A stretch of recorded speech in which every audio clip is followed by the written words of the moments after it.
Kita bersyukur kita dibebaskan Tuhan dari neraka. Bapak-bapak, ibu-ibu, bapak-bapak ibu tahu neraka itu adalah tempat di mana nggak ada pintu keluarnya. Kalau kita di sini ada pintu keluar, banyak pintu di sini, ya. Bapak ibu dengar khotbah terus, aduh, ada urusan penting, bisa keluar dulu. Tetapi di neraka sekali masuk selama-lamanya akan tinggal di situ. Panasnya membara di neraka itu. Saya baca berita kebakaran ruko, sudah terkasih, ya, orang di dalam rukonya sampai manjat ke atas teriak-teriak, tolong, tolong. Kenapa? Panas itu kebakaran ruko. Nah, kebakaran ruko bisa dipadamkan, tetapi api neraka tidak ada satupun yang bisa dipadamkan. Kebakaran ruko yang kita dengar beritanya nggak setiap hari, tetapi kebakaran neraka itu setiap menit tidak pernah terhapuskan, tidak pernah terpadamkan. Jadi pertama-tama kita udah ngerti bahwa kita dibebaskan oleh Tuhan supaya hidup kita diperdekakan. Ada amin ibu-ibu? Ada satu ayat di dalam Wahyu 12:14 dikatakan, lalu maut dan kerajaan maut itu dilemparkannya ke dalam lautan api. Itulah kematian yang kedua, lautan api. Ini neraka. Dan bersyukurlah kita nggak bakal masuk ke sana. Karena keselamatan yang Tuhan berikan. Markus 9 ayat 44 dikatakan lagi, dijelaskan tentang neraka. Di sana api tidak bisa padam dan ulat tidak bisa mati. Artinya setiap orang yang masuk ke neraka, bukan saja api nggak pernah padam, orang itu juga nggak mati-mati. Kalau kebakaran ruko, ya mungkin ada yang meninggal karena kena apinya. Tapi di neraka apinya terus ada dan orangnya terus hidup, terus tersiksa. Makanya bapak-bapak ibu, ayo berbelas kasihanlah kita kepada orang-orang yang belum kenal Yesus. Berbelas kasihanlah kita kepada kakak, adik kita, koko, cici kita, kenalan kita, mereka yang masih jauh dari Tuhan. Karena kita nggak mau mereka perginya ke sana. Kita mau supaya kita semua ada di dalam surga. Ada amin? Matius 13 ayat 1-42 saya bacakan. Anak manusia akan menyuruh malaikat-malaikatnya dan mereka akan mengumpulkan segala sesuatu yang menyesatkan dan semua orang yang melakukan kejahatan di dalam kerajaannya, semuanya akan dicampakkan ke dalam dapur api. Di sana akan terdapat ratapan dan kertakan gigi. Bapak-bapak, ibu-ibu kita belum terlambat. Doakan mereka, doakan keluarga kita, doakan kenalan kita, supaya pada saat mereka menghembuskan nafas yang terakhir, mereka sudah menerima Yesus sebagai Tuhan dan Juru Selamat. Ada amin? Jadi sengeri itu yang namanya neraka. Tetapi kalau kita lihat betapa orang tidak takut sama yang namanya dosa, masih aja hidup mencari masalah, mencari perkara dunia. Bapak-bapak, ibu-ibu, lihat ya di dalam Reels sekarang atau di dalam short atau di dalam TikTok, istri resah menggerebek pelakor, menggerebek pelakor, banyak banget ya. Satu kali saya ketemu dengan seorang pelakor di dalam sebuah ibadah. Lalu setelah selesai ibadah dia berkata, "Ibu, boleh saya ngobrol sebentar?" Saya katakan, "Tentu saja boleh." Kita ngumpul, yang lain lagi prima, yang lain pada makan-makan, dia ngumpul, dia berdua saya duduk. Dan dia katakan, "Saya pelakor. Saya punya pacar, seorang ayah, seorang suami. Dia kasih saya apartemen. Setiap bulan saya dibayarin. Saya nggak harus kerja, tapi di hati saya kayaknya Roh Kudus kejar saya." Jadi kata dia, waktu itu saya khotbah tentang, saya lupa khotbah tentang apa. Setelah mendengar firman Tuhan yang disampaikan, ya, dia tahu itu Tuhan bicara langsung sama dia dalam firman, "Doakan saya sekarang harus melepaskan diri dari bapak itu," kata dia. "Saya nggak tahu saya akan kerja apa, saya nggak tahu hidup saya gimana, tapi saya punya Tuhan sekarang."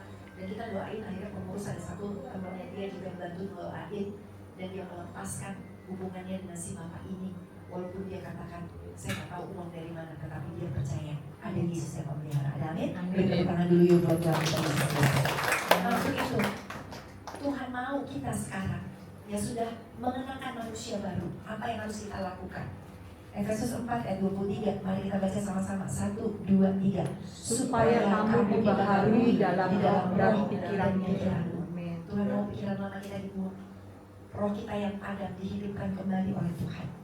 Dikuras pikiran lama kita. Bapak-bapak, ibu-ibu, bukankah kita dari kecil udah dimasukin pikiran-pikiran dunia? Gimana caranya hidup itu harus jadi kaya? Ya, aduh kamu nak harus jadi kaya ya nak. Orang kaya itu dipandang manusia. Kamu jangan sampai nanti diinjak-injak sehingga semua anak ya berlomba-lomba untuk jadi kaya. Nggak salah untuk jadi kaya, tetapi kalau fokusnya adalah untuk menjadi kaya, bertentangan dengan firman Tuhan. Makanya di firman diajarkan nggak boleh cinta mamon. Jangan engkau cinta Tuhan dan juga cinta mamon.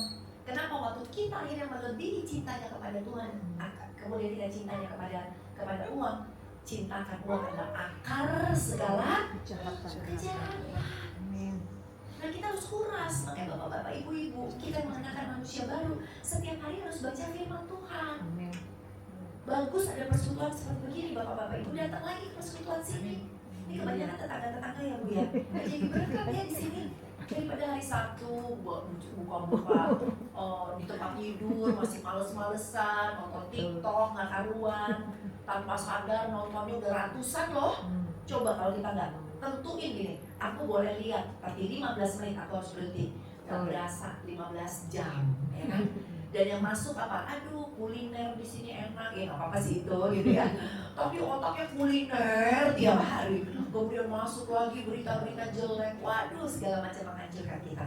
Tetapi ayo kita harus baca firman ya. Setuju katakan? Amin. Lanjut Efesus 4 ayat 24. Saya bahas dari Efesus 4 ya bapak-bapak ibu ya. 1, 2, 3. Dan mengenakan manusia baru yang diletakkan menurut kehendak Allah di dalam kebenaran dan kekudusan yang sesungguhnya. Nah ini yang Tuhan mau untuk semua kita yang hadir di sini.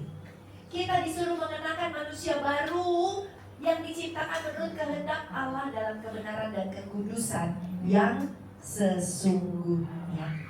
Nah kita lihat yuk apa yang harusnya kita kenakan sekarang. Bapak-bapak, ibu-ibu ngaku anak Tuhan, ngaku pengikut Yesus. Apa sih yang dilakukan oleh hidup kita, apa yang diperbaharui? Kita buka Efesus 4 ayat 25. 1, 2, 3. Karena itu buanglah dusta dan berkatalah benar seorang kepada yang lain, karena kita adalah sesama anggota keluarga. Bapak-bapak, ibu-ibu, waktu kita terima Yesus, kita diperbaharui dalam hal kejujuran kita. Dulu suka bohong kan? Halo, di mana? Di mana? Kok belum datang-datang? OTW. Padahal masih di rumah santai, ya kan? Dan kita gampang banget bohong, ya. Kalau ditanya apapun jawabannya bohong aja. Bohong. Yang jualan, ayo yang jualan. Ditawar, nggak bisa, nggak ada untung, gitu ya. Maksudnya untungnya kecil gitu kali ya. Dan kita berbohong, gampang banget ke kiri kanan, ke bos kita. Dulu saya sebelum menjadi hamba Tuhan, saya kerja di PT Astra Mobil, saudara terkasih. Aduh, kiri kanan tuh kerjanya cuma bohong. Pergi kunjungan katanya untuk lihat klien. Yang ada bukan yang kunjungan klien, jalan-jalan di mall gitu kan. Tapi nanti bilang ke bosnya kunjungan ke klien gitu ya. Selalu berbohong. Dan ini kita udah terbiasa bohongin suami, bohongin istri, bohongin anak bohongin orang tua, ya kan? Ingat ya, dusta itu adalah milik iblis. Karena bapa segala dusta adalah siapa? Iblis. Sekarang kita udah punya bapa, yaitu bapa kebenaran. Tapi kalau kita masih dusta terus, kita bingung, ini bapak, ini anaknya siapa? Anak Tuhan gak mungkin berdusta. Jangan ada dusta di antara kita, katanya gitu saudara ya. Tetapi banyak kita masih sering bohong, bahkan lancar untuk berdusta. Bahkan banyak kita udah gak ngerasa bersalah waktu kita berdusta. Hari ini yuk bilang sama Tuhan, aku mau memandangkan manusia baru. Tuhan, aku gak mau lagi untuk berdusta. Yang mau katakan? Amin. Amin ya. Ayo harus jujur. Katakan saya mau hidup jujur. Amin ya. Yang kedua, Efesus 4 ayat 26. Kita baca 1, 2, 3. Apabila kamu menjadi marah, janganlah kamu berbuat dosa, dan janganlah matahari terbenam sebelum pada amarahmu. Kalau kita bilang kita mau mengenakan manusia yang baru, maka kita akan mengenakan, kita diperbaharui di dalam hal kesabaran. Ada amin. Banyak orang Kristen gak sabar, maunya cepet, gampang marah, sungguh pendek ya. Ayo belajar untuk bersabar. Sekali saya mengajar kelas wanita. Biasanya kelas wanita ini isinya 15 orang lah, gak banyak-banyaknya, maksimum 15 orang. 10 minggu pelajarannya. Jadi di hari pertama itu adalah hari kenalan. Lalu saya kenalan dengan para wanita ini. Saya lihat nih kelas wanitanya, ini kelas wanita untuk yang menikah ya, tempat pernikahan. Kok ada yang muda banget, tapi ada juga oma-oma. Lalu saya tanya sama yang paling muda, udah menikah berapa lama? Dia jawab 3 bulan. Terus saya tanya, apa sih rasanya nikah 3 bulan? Dia jawab, rasanya honeymoon tiap hari, kata dia gitu ya. 3 bulan nikah, honeymoon tiap hari, sudah terkasih ya. Sayang-sayangan, cinta-cinta. Terus saya tanya lagi, ada yang sekitar 5 tahun menikah? Ada. Apa rasanya menikah sekitar 5 tahun? Dia jawab, rasanya kayak makan permen nangong-nangong. Ada manis, ada asam, ada pahit. Oh oke. Ada yang sekitar 10 tahun? Ada. Apa rasanya menikah sekitar 10 tahun? Dia jawab, rasanya seperti naik roller coaster, kata dia. Wih, makin beda ya saudara ya. Ada 15 tahun? Ada. Apa rasanya menikah sekitar 15 tahun? Dia jawab, ternyata 15 tahun membuktikan bahwa cinta itu gombal, kata dia gitu. Wah, makin parah. Ya udah, akhirnya saya panggil si Oma. Oma menikah berapa lama? Oh, lebih dari 40 tahun, kata Oma. Kalau itu Oma kasih nasihatin aja. Apa rahasianya Oma sampai bisa terus langgeng sampai sekarang? Lalu dia malu-malu, dia berdiri, dia jawab, rahasianya gampang. Rahasianya sabar atau bubar, kata dia gitu, saudara terkasih. Benar kan? Dalam rumah tangga, kalau kita nggak bersabar menghadapi pasangan hidup kita, bubar. Saya udah melayani Tuhan lebih dari 25 tahun sebagai seorang pendeta, saudara. Di awal-awal pelayanan saya konseling segala macam. Kebanyakan konselingnya ya masalah keluarga, dan mereka manggut-manggut. Oke, kita mau lakukan, kita mau nurut nih, berantem terus mereka baikan. Makin kesini 2 tahun menikah minta konseling, udah gak datang berdua, sendiri datangnya. Ngomongnya apa? Pastor, pokoknya saya gak mau tahu, saya mau cerai. Baru 2 tahun. Setahun juga ada, aduh gak bisa, saya salah pilih, saya mau cerai. Sekarang pasangan-pasangan muda sudah bikin plan. Kalau nikah sampai gak cocok, cerai. Dulu mana pernah. Kita tahu kita harus berjuang untuk keluarga kita, kita berjuang untuk pernikahan kita. Tapi sekarang semuanya menjadi gampang. Dan sedikit-sedikit marah, ngamuk, gak bisa, pokoknya gak boleh gini gitu. Ini dia, Tuhan bilang tanggalkan manusia lama yang gak sabaran. Tuhan mau supaya kita itu adalah menjadi orang-orang yang bersabar. Ada amin? Yuk ibu-ibu makin sabar, bapak-bapak makin sabar.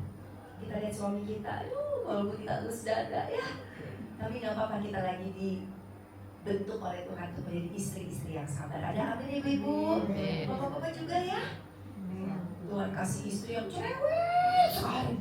Jadi masuk dapur, kita pulang kantor. Bapak-bapak sabar ya. Ibu-ibu, ada firman Tuhan berkata loh, lebih baik seorang suami tinggal di padang gurun daripada tinggal serumah dengan istri yang suka marah-marah. Kalau bapaknya udah mulai bebenah koper, terus nanya, papa mau kemana? Ke padang gurun, hati-hati jangan dia melakukan firman Tuhan ya. Oke, itu diperbarui di dalam kesabaran ya. Manusia baru harus sabar. Bapak-bapak, ibu-ibu harus sabar ya. Mau katakan? Amin ya. Apalagi?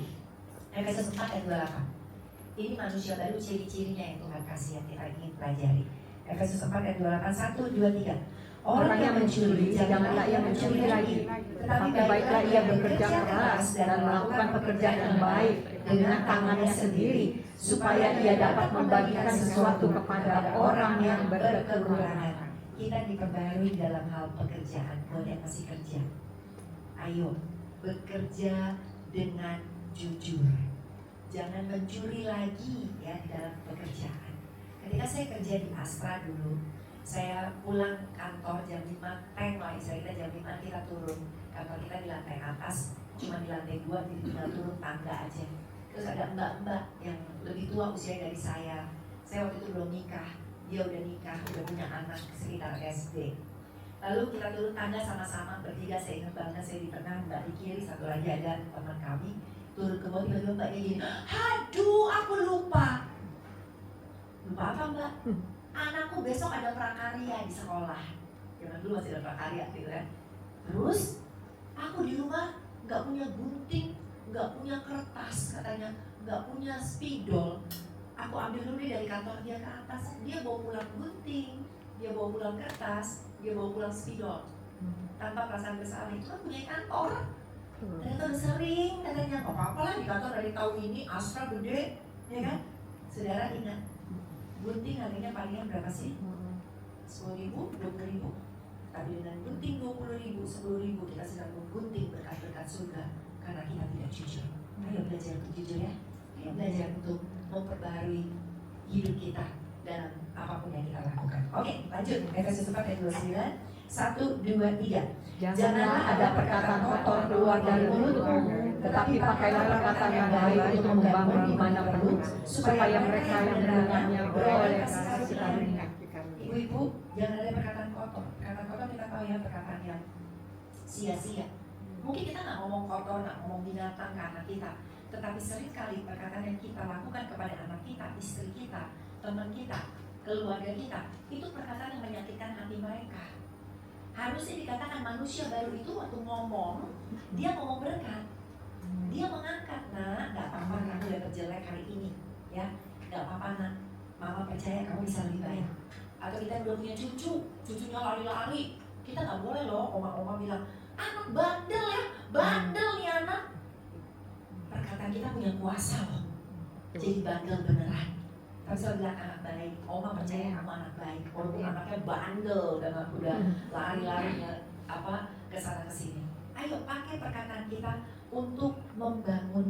Jadi ketika kita bilang aku manusia baru di dalam Tuhan, perkataan kita juga diperbaharui. Ada amin. Puji orang, udah stop ngomongin orang, stop gosip, aduh stop kata-kata yang jelek deh bapak-bapak, ibu-ibu. Tapi mulai pakai hidup kita untuk menjadi berkat bagi banyak orang. Ada amin? Karena lanjutnya apa? Efesus 4 ayat 30. Dan janganlah kamu mendukakan Roh Kudus Allah yang telah memantaraikan kamu menjelang hari penyelamatan. Ini masih konteksnya sama dengan ayat sebelumnya kita baca tentang perkataan. Jadi ternyata kalau kita ngomongnya adalah ngomong jahat, ngomong nyakitin hati keluarga, nyakitin hati pasangan kita, Roh Kudus juga berduka. Dia kaget dengar perkataan kita kok kasar. Dia sedih. Roh Kudus itu punya perasaan. Roh Kudus itu adalah roh yang hidup ya. Dia ikut bersedih waktu melihat anaknya yang ngaku sudah diselamatkan, tapi kelakuannya masih seperti manusia lama. Ayo bapak-bapak, ibu-ibu, hari ini kita diingatkan supaya apa? Kita diperbarui di dalam perkataan kita. Ada amin? Ya, mau kasih tepuk tangan dulu buat Tuhan kita Yesus Kristus. Seorang bapak satu kali kesaksian, dia bilang, saya terbiasa untuk mengucapin kata-kata kasar. Kalau saya nyetir mobil, lalu ada yang ngedahuluin saya langsung buka kaca, saya langsung teriak kata-kata kasar kepada mobil atau motor atau angkot itu. Maaf ya saudara, maaf. Dia teriaknya gini, woi, lo orang atau monyet? Gitu. Nggak tahu lo mau nabrak gue, monyet lo, kata dia. Tapi akhirnya dia sadar setelah dia hidup di dalam Tuhan. Tuhan, aku harus berubah. Aku nggak boleh untuk pakai kata-kata seperti begini. Kedua kalinya udah mau diselah lagi sama angkot, dia buka jendela lagi, spontan, wih, maaf saudara, monyet lo, gitu kan? Wah, dia sadar, aduh Tuhan, maaf Tuhan, kata dia. Terus dia bilang sama istrinya, mah kamu tolong bilangin aku, ingetin aku. bener loh, lama-lama ya ketika dia diserempet atau diselat lagi, dia nggak teriak lagi. Satu kali dia diserempet, dia tahan, aduh nggak boleh ngomong gitu, nggak boleh ngomong gitu. Saudara, dia punya anak cowok umur 9 tahun duduk di belakang. Bapaknya nggak ngomong, anaknya buka jendela. Anaknya teriak kepada motor yang mau nyerempet dia. Anaknya teriak, maaf saudara, weh monyet lo. Tapi dia kaget saudara. Ternyata dia selama ini jadi contoh buat anaknya lewat perkataan dia. Jadi perkataan kita menjadi contoh. Jadi pakai perkataan yang baik kalau kita mau membangun generasi yang baik. Ada amin? Terima kasih sekali lagi buat Tuhan Yesus Kristus. Efesus 4 ayat 31 ya. Efesus 4 ayat 31 kita baca 1, 2, 3. Segala kepahitan, kegeraman dan kemarahan, pertikaian dan fitnah hendaklah dibuang dari antara kamu. Demikian pula segala kejahatan. Ini dia.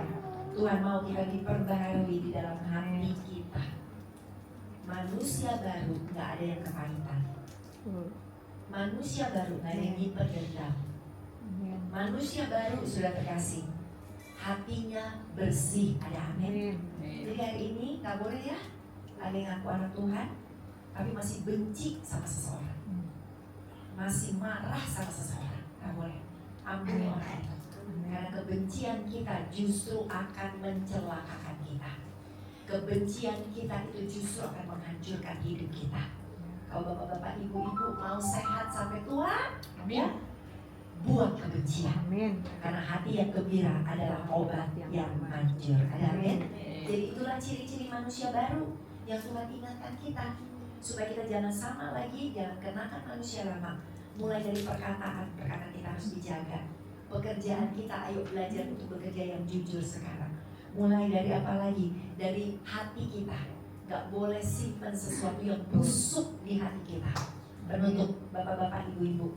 Kalau bapak-bapak, ibu-ibu punya 10 apel, 1 apel busuk, tapi bapak-bapak, ibu-ibu tetap taruh di wadah yang sama, taruh 1 apel busuk, percayalah kata saya, dalam waktu beberapa hari semua apel akan busuk di dalam situ. Harus diambil yang busuk, apel yang lain gak jadi busuk. Kalau bapak-bapak, ibu-ibu izinkan 1 kepahitan, kebencian ada di hati kita, maka semua sudut hati kita akan penuh dengan kebencian. Dan kebencian itu sekali lagi bukan ciri anak Tuhan. Ciri kita adalah kasih dan mengampuni. Amin. Beri tepuk tangan ya buat Tuhan Yesus. Mari kita balik berdiri, kita tutup di dalam doa. Tuhan Yesus, terima kasih hari ini kembali kami belajar kebenaran firman Tuhan. Kembali kami diingatkan bahwa benar di sekeliling kami banyak orang jahat. Di sekeliling kami banyak orang yang hidupnya suka bohong, mabok-mabokan, melukai hati orang. Hidupnya gak lurus, hidupnya berbelok-belok, berkelok-kelok. Tetapi Tuhan, hari ini kami belajar. Dulu kami kayak mereka. Dulu cara hidup kami duniawi banget.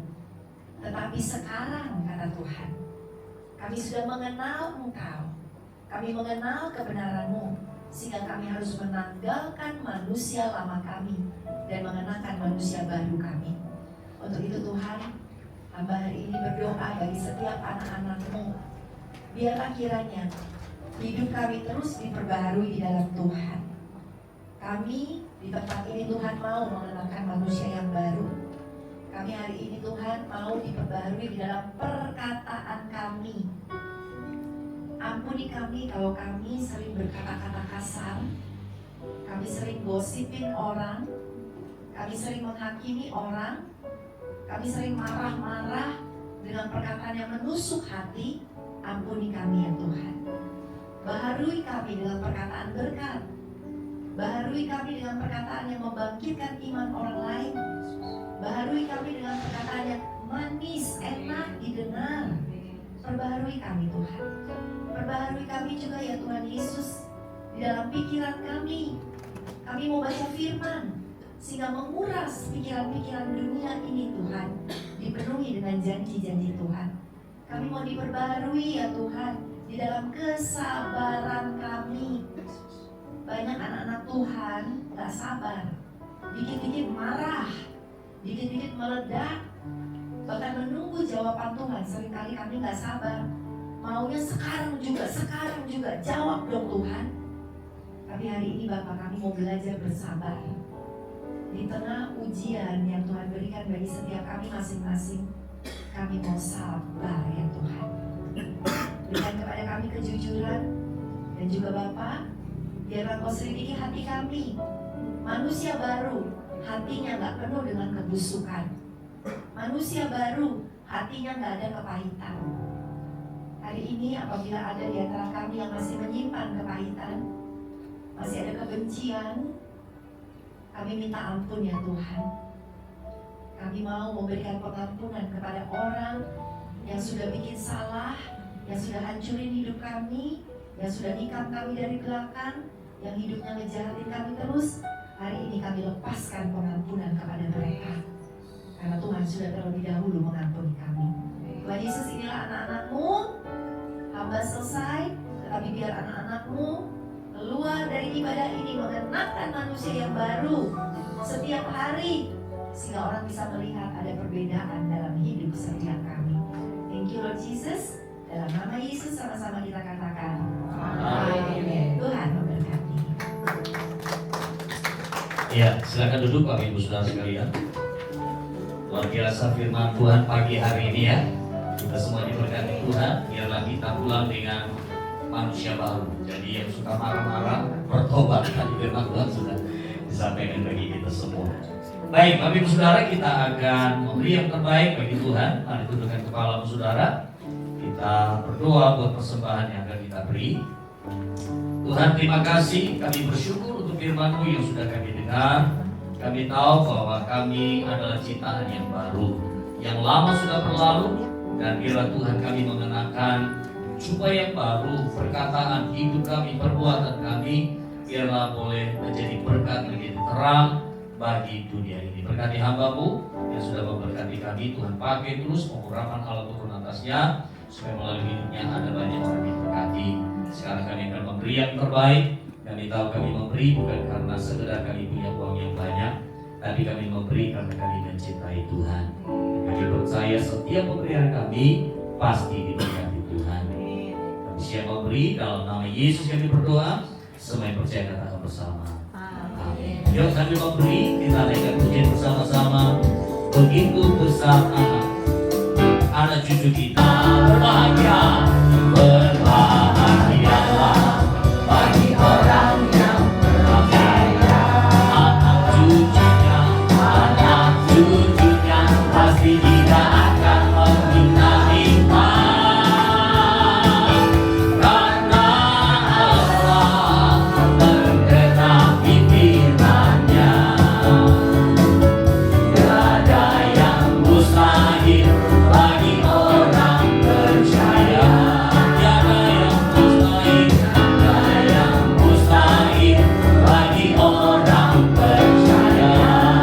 Oh, tiada yang mustahil bagi orang percaya.